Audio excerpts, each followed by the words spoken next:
यहाँ पे वो शुरू नहीं हुआ।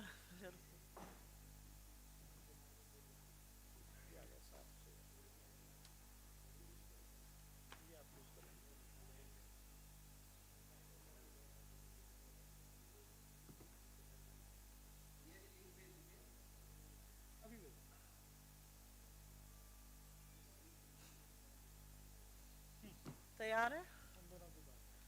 आप सब लोगों को मेरा नमस्कार।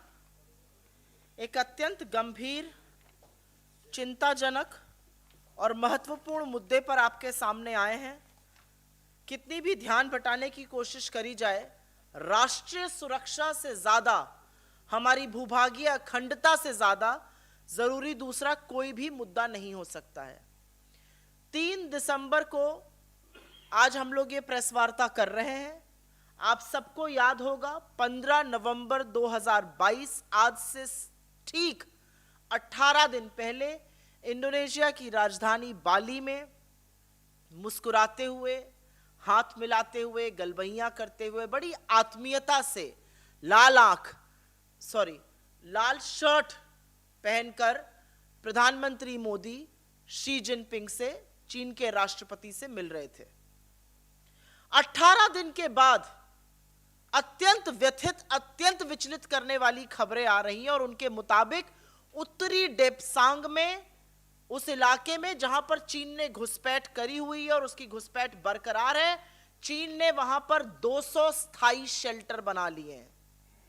ये 200 स्थायी शेल्टर एलएसी से 15 से 18 किलोमीटर के अंदर हमारी जमीन में गाड़े गए हैं, हमारी जमीन में खड़े किए गए हैं और ऐसा लगता है कि अपने अतिक्रमण और घुसपैठ के बाद चीन यहां पर स्थायी रूप से रहने की फिराक में है।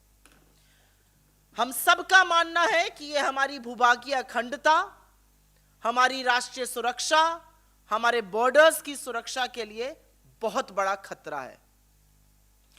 आपको ज्ञात होगा कि यह शेल्टर जो है, सैनिकों को हाड़ कांपते हुए जाड़े से बचने के लिए लगाए जाते हैं। ऐसे शेल्टर भारतीय सेना सियाचिन के ग्लेशियर में लगाती है और वही काम चीन ने यहां पर किया है। इनसे तापमान नियंत्रित किया जा सकता है, स्थायी रूप से सैनिक उस जगह पर रह सकते हैं।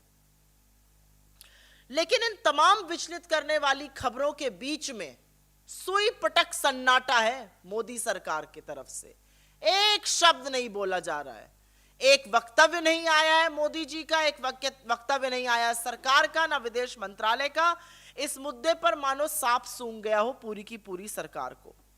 और याद रखिएगा, कुछ चरण चुंबक आपका ध्यान भटकाने की कोशिश जरूर करेंगे, लेकिन डेप्सांग और डेमचौक दोनों में चीनी घुसपैठ हुआ है, अतिक्रमण किया हुआ है। उनकी मौजूदगी के कारण भारतीय सेना आज patrolling point 10, patrolling point 11, patrolling point 12, 13 और 14 तक गश्त नहीं कर पा रही है। और खबरों के ही मुताबिक, जिसकी पुष्टि तमाम सैन्य अधिकारियों ने करी है, खबरों के ही मुताबिक हम उन पेट्रोलिंग पॉइंट्स तक ना गश्त कर पा रहे हैं और जो नया बफर जोन है वो हमने अपने ही पेट्रोलिंग पॉइंट तक बनाने का भी दुष्कर्म किया है। अब आपको याद होगा कि इस पर हम लोगों ने पहले भी इस मंच से बात करी और फिर से उसको दोहरा देते हैं कि ये डेप्सांग का इलाका इतना स्ट्रेटेजिक, इतना सामरिक क्यों है। ये वही इलाका है जहां से होकर हमारे टैंक ऊपर जाते हैं, ये वही इलाका है जहां से आपूर्ति होती है सियाचिन में हमारी सेना के लिए, ये वही इलाका है जहां से कुछ दूरी पर डीबीओ की हवाई पट्टी, और ये वही इलाका है जहां पर बेल्ट एंड रोड इनिशिएटिव के चलते चीन जो है वो एक बड़ा हाईवे बना रहा है। तो हर तरह से सरहद की सुरक्षा से, भूभागीय अखंडता से, राष्ट्रीय सुरक्षा से ये अत्यंत स्ट्रेटेजिक, अत्यंत महत्वपूर्ण इलाका है। इसके साथ खिलवाड़ रत्ती भर भी नहीं हो सकता है। लेकिन मुद्दे सिर्फ ये नहीं है, ये कुछ सैटेलाइट इमेजेस हैं जो हम आपके साथ अभी साझा कर लेंगे। कैमरे के लिए दिखा दे रही हूं, ये सैटेलाइट इमेजेस अभी हम आपके साथ साझा करेंगे, कलर्ड में और उभर कर आएंगी। इन सैटेलाइट इमेजेस के मुताबिक कुछ और गंभीर और कुछ और तथ्य सामने आ रहे हैं। पैंगोंग त्सो झील के बगल में चीनी निर्माण, जिसमें पीएलए का डिवीजन मुख्यालय, गैरिसन, आर्टिलरी और एंटी एयरक्राफ्ट गन के लिए हथियार के लिए आश्रय बनाया गया है। 2 साल में बनाए गए बख्तरबंद इस सैटेलाइट इमेज के माध्यम से दिख रहे हैं। इतना ही नहीं, वहां पर एक नए रेडोम, एक गुंबद नुमा स्ट्रक्चर होता है, नए रेडोम का निर्माण किया गया है। 2 माइक्रोवेव टावर लगे हैं। पेंगोंग सो झील के पास अतिरिक्त बड़े पैमाने पर जो चीनी निर्माण चल रहा है वो इस सैटेलाइट इमेज से साफ होता जा रहा है। इस सैटेलाइट इमेज से यह भी पता चला है कि रेडोम, जिसका मैंने जिक्र किया, जो गुंबद नुमा एक स्ट्रक्चर बनाया है, उसके कुछ ही दूर 10 किलोमीटर की दूरी पर एक पुल का निर्माण लगभग पूरा हो चुका है। इस पुल के दोनों तरफ डेक हैं। इससे आने जाने में चीन की सेना को, उनके सैनिकों को त्वरित सुविधा होगी। अब यह सब क्यों हो रहा है? क्योंकि हमारे सेना का शौर्य और पराक्रम तो ऐसा है कि लोगों की रूह कांप जाए। लेकिन यह सब शायद मोदी जी के मौन, शायद मोदी जी के चुप रहने, शायद मोदी जी की जो क्लीन चिट दी गई थी, कोई घुसा हुआ नहीं है, उसी से चीन का दुस्साहस लगातार बढ़ रहा है। क्योंकि यह बेधड़क विस्तारवाद, यह निर्लज्ज घुसपैठ चीन तभी कर सकता है जब हमारी सरकार और हमारे प्रधानमंत्री मूक दर्शक बने हुए हैं। आंखों पर पट्टी बांधकर और मुंह में दही जमाकर अगर सोचा जाए कि इस समस्या का निवारण हो जाएगा, तो वो निवारण नहीं होगा। आप सेना के मनोबल के साथ खिलवाड़ जरूर कर रहे हैं मोदी जी। ये हम जरूर इस मंच से और तमाम और मंचों से कहते हैं। आपको बड़ी दिक्कत हो जाती है, छुई मुई बन जाते हैं, कोई आपको कह दे, आपकी पूरी ट्रोल सेना लग जाती है। लेकिन क्या देश से बड़े हैं आप? इस देश की भूभागीय अखंडता पर आज खतरा मंडरा रहा है। तमाम रिपोर्ट के मुताबिक चीन हमारे घर में घुसकर बैठा हुआ और हमारे घर में घुसकर अब स्थायी शेल्टर बना रहा है, और आप एक शब्द नहीं बोल रहे हैं। और आप चुंबक और आपकी ट्रोल आर्मी और सारा वो प्रोपेगेंडिस्ट आज चुप है। आप इस देश से बड़े हो गए। इसलिए हमारे कुछ सवाल हैं, और वो सवाल हम तब तक पूछेंगे जब तक जवाब ना मिल जाए। स्थायी शेल्टर और स्ट्रक्चर की इन खबरों पर मोदी जी चुप क्यों हैं? इसकी अनदेखी क्यों करी जा रही है? क्या चीन की हरकतों से सरकार अनभिज्ञ है या जानबूझकर चुप बैठी है? हमारी जमीन में बने इन शेल्टरों और स्थायी ढांचों को हटाने के लिए क्या कार्रवाई की जा रही है? डेप्सांग और डेमचौक जैसे सामरिक इलाकों से चीनी सेना को खदेड़ने के लिए क्या कार्रवाई की जा रही है? सरकार सजग क्यों नहीं है? और मैं इन फर्जी राष्ट्रवादियों से यह जरूर पूछना चाहती हूं कि क्या राष्ट्रीय सुरक्षा को खतरे में डालना देशभक्ति है? क्या इस पे चुप रहना देशभक्ति? अगर है तो बोलिए, और अगर नहीं है तो शर्म कीजिए, कान पकड़िए, माफी मांगिए और आगे कार्रवाई कीजिए। और अंत में वो सबसे महत्वपूर्ण सवाल जो हर सैनिक पूछना चाहता है, जो हर सैन्य अधिकारी पूछना चाहता है, जो रक्षा विशेषज्ञ पूछना चाहते हैं, अप्रैल 2020 की यथावत स्थिति कब और कैसे बनेगी, उसके बारे में आप क्या कर रहे हैं? आप झूले झूलते रहेंगे चीनी राष्ट्रपति के साथ?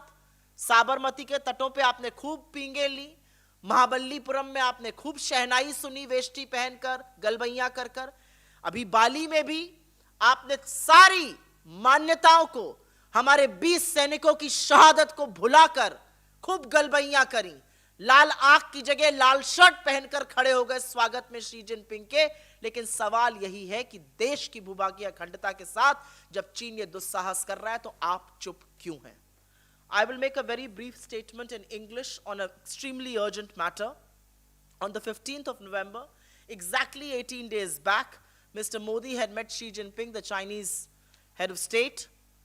He was seen hugging him, and he wasn't showing angry red eyes. He was in fact adorning a red shirt. And I wonder, what did he talk about? Because he met Xi Jinping, this was after the supreme sacrifice of 20 of our brave hearts. But exactly 18 days later, we are now being told that in the area of Depsang, China has built permanent structures, permanent shelters. These temperature-regulated shelters help any army personnel to be stationed permanently at any place. 200 such shelters have been built by China in our territory, 15 to 18 kilometers inside the LAC. Why has there not been a single statement from Mr. Modi, his government, or the MEA. Remember very clearly that Depsang and Demchok are extremely strategic places for us. Also remember very clearly that China continues to occupy large parts of the territory in the Depsang area. Patrolling point 10, 11, 12, 13, 14, even 16, we are not being able to patrol up to because we have made buffer zones in our own territory. We also want to tell you, why is it strategic? Because it is through this route that we ensure supplies to the Siachen area. It is through this route where our tanks go through. It is through this route where the DBO airstrip is. And it is also in this area where China is building the Belt and Road Initiative. A huge highway there. But that's not all. There are images that I have here and images that we will share with you, far clearer images. And these are all credible images, satellite images, that tell us that there is huge fortification that China is doing both on land and on sea. In fact, around the Pangsong So Lake area, China has built a PLA division headquarters, a garrison, artillery, and anti-aircraft gun shelter. That's not all. A radome has been built, 2 microwave towers have been built, a pool has been built, a bridge has been built, which has decks on both sides, and this ensures easy passage of Chinese army. So where is China getting the courage to do what it is doing? It is certainly not coming from our army, because our army can send people running for a cover any day that they want to and any day that they wish to. China is getting emboldened by the abject pin-drop silence of Mr. Modi and the clean sheet that the Prime Minister has given that nobody has entered our territory. There is no other reason why China can do and get away with what it is doing. Mr. Modi is very touchy about anything that's said to him, any questions that are asked to him. You ask him a small question, his entire troll army, the right-wing propagandists, some of his silly spokespersons come out in defense. But is Mr. Modi bigger than this country? Is Mr. Modi more important than India? Is Mr. Modi more important than our territorial integrity and the security of this nation and the security of our borders?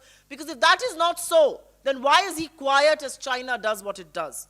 We have only 5 questions for the Prime Minister. Why is he looking in the other direction when permanent shelters, permanent fortifications are being built by China in the Depsang and the Demchok area?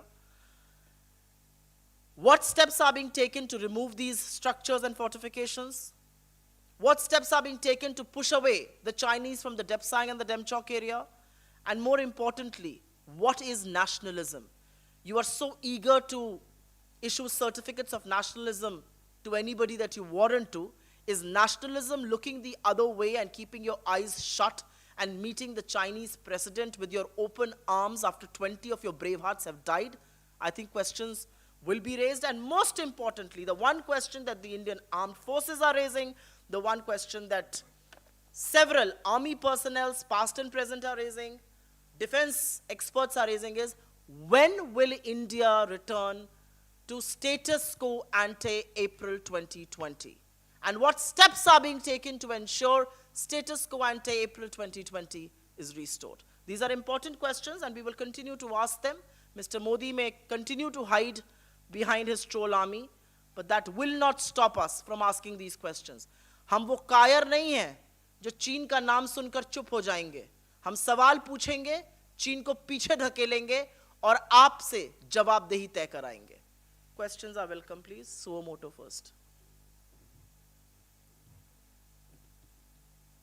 अगर चीन पर और इस अतिक्रमण पे कोई सवाल हो तो पहले आप उसको पूछ लीजिए.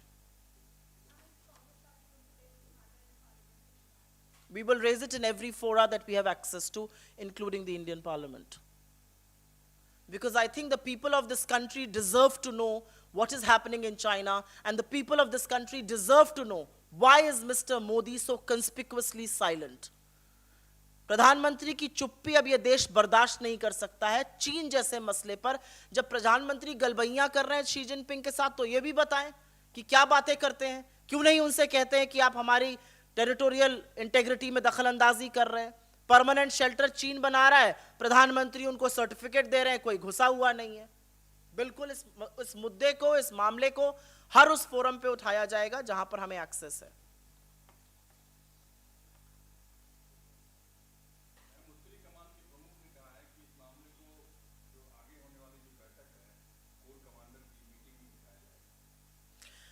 मुझे पूरा विश्वास है कि कोर कमांडर की मीटिंग में यह मामला उठाया जाएगा। मुझे पूरा विश्वास है कि अभी तक जितनी भी कोर कमांडर की मीटिंग्स हुई हैं उसमें त्वरित और महत्वपूर्ण फैसले लिए गए हैं। हमें अपनी सेना के शौर्य और पराक्रम पर ही तो पूरा विश्वास है। हम सवाल तो इस सरकार की चुप्पी से उठा रहे हैं, क्योंकि इनकी चुप्पी सेना के मनोबल को कमजोर करती है। जब हमारे सैन्य अधिकारी और 20-20 सैन्य अधिकारी जब अपना सर्वोच्च बलिदान देते हैं और प्रधानमंत्री जाकर शी जिनपिंग से गलबहियां करते हैं और एक शब्द नहीं बोलते हैं, तो इनके मनोबल के साथ क्या खिलवाड़ होता है ये मुझसे बेहतर आप बता सकते हैं। जब प्रधानमंत्री 20 सैनिकों की शहादत के बाद कहते हैं कि कोई घुसा हुआ नहीं था गलवान में, तो इन सैनिकों की शहादत पर और इनके परिवारों पर क्या बीतती है, कभी किसी ने सोचा है? जब सैन्य पराक्रम और शौर्य के चलते हम स्ट्रेटेजिक जगहों पर कब्जा करते हैं और वहां से पीछे हटा दी जाती है ये सेना, तो इन पर क्या बीतती है, कभी किसी ने सोचा है? जिस पेट्रोलिंग पॉइंट तक हम गश्त करते थे वहां से पीछे हटाकर उसको बफर जोन बना दिया जाता है, कभी सोचा है क्या बीतती है सेना पर? आपको क्या लगता है सेना पर क्या बीतती है जब चीन पर आंख में धूल झोंकने का काम मोदी जी करते हैं, कुछ ऐप बैन करके, और चीन को लगातार व्यापार बढ़ाकर देते जा रहे हैं। चीन सबसे बड़ा हमारा व्यापारी पार्टनर बन गया है। एक तरह से देखिए तो चीन का यह अतिक्रमण तो फंड मोदी जी कर रहे हैं। कोई और सवाल इस मुद्दे पर? ठीक है जी, बताएं।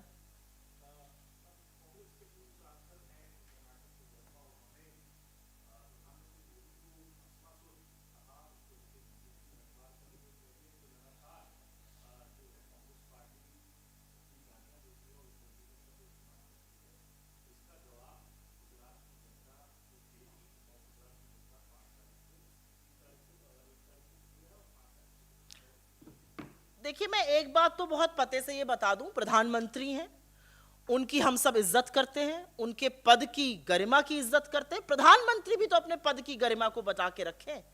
जब प्रधानमंत्री अपने पद की गरिमा को भूलकर उल जलूल बातें करते हैं, उल जलूल टिप्पणियां करते हैं, तो सुनने को भी तैयार रहे। हम उनकी बिल्कुल इज्जत करते हैं, लेकिन मैं आपसे पूछना चाहती हूं, ये छुई मुई बन के प्रधानमंत्री जी क्यों रहते हैं? आप छुई मुई हैं क्या? अरे आप देश के प्रधानमंत्री हैं, आपकी 10 आलोचना करी जाएगी, आपसे 10 सवाल पूछे जाएंगे। देश ने आपको चुनकर इतने सर्वोच्च पद पर बिठाया, तो आपकी जवाबदेही तय नहीं होगी। एक सवाल पूछ लो तो प्रधानमंत्री की बेइज्जती कर रहे हैं, एक सवाल पूछ लो तो इसका बदला कौन देगा? अरे कब तक अपने बददिमाग प्रवक्ताओं के पीछे छुपे रहिएगा? और ये छुपे रहने की आदत छोड़ दीजिए, क्योंकि प्रधानमंत्री जब वैधव्य झेलती हुई हमारी प्रेसिडेंट को कांग्रेस की विधवा कहते हैं, और एक मां को जर्सी गाय कहते हैं, और एक पत्नी को 50 करोड़ की गर्लफ्रेंड कहते हैं, एक चुनी हुई मुख्यमंत्री के साथ दीदी ओ दीदी करते हैं, तब उनकी गरिमा कहां चली जाती है? कहां है प्रधानमंत्री पद की गरिमा जब वो अचार के डब्बे पर कहते हैं औरत की फोटो लगा दो, अचार बिकने लगेगा? कहां है प्रधानमंत्री पद की गरिमा की एक चुनी हुई सांसद को, अपने बगल में जो बैठी, सामने बैठी हुई सांसद को सूपनखा कहते हैं? क्या है प्रधानमंत्री पद की गरिमा की प्रधानमंत्री को रेनकोट पहनकर नहाता हुआ कहते हैं? तो आप सब बोलिए और हम वो सहते रहें, और आपसे अगर एक भी तीखा सवाल पूछ लिया जाए तो आप छुई मुई हैं। अरे आप देश के प्रधानमंत्री हैं, हिंदुस्तान के प्रधानमंत्री हैं, थोड़ा सीना चौड़ा करिए और बातें सुनिए, आलोचना सुनिए। इस पद पर बैठा हुआ व्यक्ति आलोचना भी सुनता है, समाधान भी करता है। आप सिर्फ कभी अपने प्रवक्ता के पीछे, कभी ट्रोल आर्मी के पीछे, कभी सॉरी टू से जो पत्तलकार हैं, जो चरण चुंबक हैं, उनके पीछे छुपे रहते हैं। आप कुछ भी बोलिए तो वो लीला कर रहे हैं, हम कुछ बोले तो हम पाप कर रहे हैं। ये तो नहीं चल पाएगा। आप अपने पद की जितनी गरिमा दिखाइएगा उतनी ही गरिमा से आपसे बात करी जाएगी। आप अपने पद की गरिमा प्रधानमंत्री रहते हुए खोइएगा तो आपका भी पद उस तरह की प्रतिष्ठा से विहीन होगा। धन्यवाद।